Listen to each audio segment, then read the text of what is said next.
Hello everyone, myself Nilesh Wak from learning electronics powered by electrosoft system Pune. So दोस्तों, आज आपके लिए लेके आओ अच्छा सा नया प्रोजेक्ट टॉपिक। जी हाँ दोस्तों, ये जो प्रोजेक्ट टॉपिक से अंडरग्राउंड केबल फॉल्ट डिटेक्शंस का प्रोजेक्ट टॉपिक है। दोस्तों आप देख सकते हो कि बहुत सारे जो पावर लाइन्स होते हैं, अभी रिलायंस ने भी बहुत सारे पावर लाइन्स डाले हुए हैं। उसके जो केबल्स है वो केबल्स बीच में दोस्तों टूट सकते हैं या उसमें फॉल्ट हो सकते हैं। तो फॉल्ट हम कैसे देख सकते हैं, वो कैसे डिटेक्ट कर सकते हैं? सो डिटेक्ट करने के लिए हमने ये प्रोजेक्ट्स बनाया है।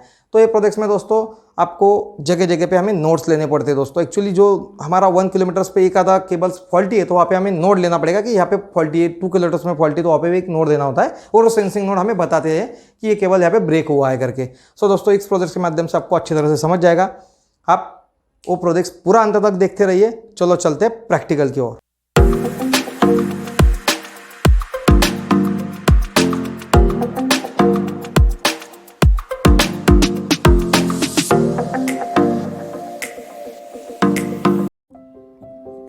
सो दोस्तों, इस तरीके से हमने अभी ये प्रोजेक्ट्स मॉडल्स बना लिया है। ये जो प्रोजेक्ट्स मॉडल है हमारा, ये हमारा actually underground cable fault detections का प्रोजेक्ट्स मॉडल है। दोस्तों अभी हमें इसे शुरू करके भी देखना है। सो दोस्तों, इसमें ये प्रोजेक्ट्स मॉडल्स को अभी मैं यहाँ से सप्लाई को शुरू कर दूँ। आपके सामने प्रोजेक्ट्स मॉडल शुरू हो चुका है। जी हाँ दोस्तों, इसको पावर सप्लाई देने के लिए हमने यहाँ पे ट्रांसफार्मर यूज किया है, जो कि हमें 12 वोल्ट AC देगा। इधर से 230 वोल्ट AC लेके 12 वोल्ट AC हमें दे देगा, और 12 वोल्ट AC का हमें 12 वोल्ट DC करके मिलेगा ये ब्रिज रेक्टिफायर में। ये पूरा पावर सप्लाई का सेक्शन है दोस्तों। ये ब्रिज रेक्टिफायर 12 वोल्ट DC देने के बाद में उसको फिल्टर भी किया जाता है। फिल्टर करने के बाद में आ जाएगा 7805 नाम के हमारे वोल्टेज रेगुलेटर IC को। दोस्तों ये वोल्टेज रेगुलेटर IC 4.5 वोल्ट से लेकर 18 वोल्ट तक हमारा इनपुट लेके हमें 5 वोल्ट कॉन्स्टेंट आउटपुट दे सकती है। और यहाँ से मिलने वाला हमारा जो आउटपुट है, तो हमने यहाँ पे एक LED की इंडिकेशंस को भी लेके गए। LED भी हमें दिख रहा है कि LED भी शुरू हो चुका है। और दोस्तों साथ में हमने ऐसे 7 नंबर के पिन को VCC दे रहे हैं हमें आर्डिनो माइक्रोकंट्रोलर को, और 8 नंबर के पिन को हम दे रहे हैं इसको ग्राउंड। 7 नंबर के पिन को हम ऐसे VCC दे रहे हैं और 8 नंबर के पिन को हम ग्राउंड दे रहे हैं। साथ में 9 और 10 नंबर के पिन में हमने क्रिस्टल भी यहाँ पे लगा दिया है दोस्तों।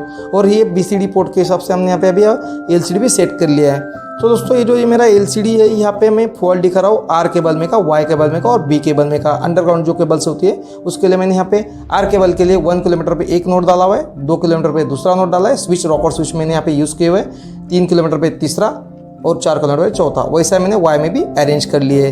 सो दोस्तों, इस हिसाब से अगर मैं कोई भी स्विच यहाँ पे ऑपरेट करता हूँ तो हमें वहाँ पे उस नोड में फॉल्ट है समझ जाएगा। सो दोस्तों, R केबल में का मैं ये पहला स्विच ऑपरेट करता हूँ और ये देखो अभी 2 किलोमीटर में फॉल्ट है पे हमें दिखना शुरू हो जाएगा। सो दोस्तों, ये आप यहाँ पे देख सकते हो R केबल में 2 किलोमीटर में फॉल्ट यहाँ पे दिख रहा है। ओके दोस्तों, अगर मैं फॉल्ट निकाल लेता हूँ, यानी केबल में वापस जोड़ देता हूँ, केबल ब्रेक हो चुकी है, अभी वापस से जोड़ देता हूँ, तो यहाँ पे वो भी हमें समझ जाएगा। दोस्तों मैं अभी Y केबल में भी फॉल्ट करवा रहा हूँ 4 किलोमीटर के ऊपर, तो ये Y केबल में भी हमें यहाँ पे फॉल्ट दिखना शुरू हो जाएगा कि Y में 4 किलोमीटर में फॉल्ट आ चुका है। दोस्तों उसी तरह से मैंने अगर ये स्विच वापस से जोड़ दिया, यानी ये केबल जो ब्रेक हो चुकी थी वो वापस से मैंने अगर जुड़वा दिया, तो यहाँ पे फॉल्ट चला जाएगा। अभी केबल जुड़ चुकी है। दोस्तों यहाँ पे मैं अभी फॉल्ट करवा रहा हूँ मेरे B में 1 किलोमीटर के ऊपर। सो B में 1 किलोमीटर में हमें फॉल्ट अभी दिखना शुरू हो जाएगा। दोस्तों आप देख सकते हो यहाँ पे 1 किलोमीटर फॉल्ट आ चुका है B में। सो दोस्तों, अगर मैं स्विच वापस से ऑन करवाता तो फॉल्ट चला जाएगा। सो दोस्तों, इस तरीके से मैंने आपको पूरा जो प्रोजेक्ट है वो समझा दिया है। आशा करता हूँ कि आपको ये प्रोजेक्ट अच्छी तरह से समझ चुका होगा और आप भी ऐसे प्रोजेक्ट्स खुद बना सकते हो। बाय बाय दोस्तों। सो दोस्तों, इस तरीके से ये प्रोजेक्ट मैंने आपको अच्छी तरह से समझा दिया है। आशा करता हूँ कि आपको अच्छी तरह से समझ गया होगा और आप खुद भी ऐसे प्रोजेक्ट्स बना सकते हो। DIY किट्स भी हमारी तरफ रेडी है। अगर आपको प्रोजेक्ट परचेस करने हैं, मॉडल्स बनाने हैं, तो आप हमारे गाइडेंस लेके बना सकते हो और हमें दिए हुए नंबर पे संपर्क कर सकते हो। बाय बाय दोस्तों।